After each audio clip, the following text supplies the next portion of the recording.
सर्वप्रथम मी ही सांगू इच्छिते की आज या चांदूर नगरी या चांदूर नगर परिषदमध्ये एक ऐतिहासिक दिवस होता, कारण की भारताचे सर्वोच्च न्यायव्यवस्थेचे माजी सरन्यायाधीश माननीय न्यायमूर्ती श्री भूषणजी गवई यांचे आगमन आपले चांदूर नगर परिषदमध्ये झालेलं होता आणि त्यांच्या हस्ते चांदूर नगरीमध्ये जी आमची परिकल्पना होती ई लायब्ररी आणि त्यासोबतच एक ई वर्क प्लेस, जिथे वर्क फ्रॉम होमसाठी वायफाय व्यवस्था आणि अशी त्यांच्यासाठी एक व्यवस्था करण्याची आमची परिकल्पना होती. त्याच्या उद्घाटनपर आज त्यांच्या हस्ते करण्यात आला आणि निश्चितच या माध्यमातून एक नवी पिढी जी आहे त्यांना एक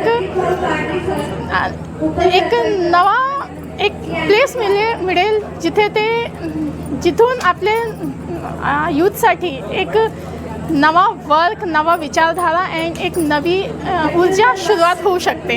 तो त्या परिकल्पनेतून आज आमच्या हा योजना होती एक अशी आणि सरन्यायाधीश भूषणजी गवई यांच्या हस्ते त्याच्या उद्घाटनाला लायब्ररीला त्यांचं नाव दिलं आणि किती कॉम्प्युटर राहणार त्या ठिकाणी? तिथे 70 कम्प्युटर आहे.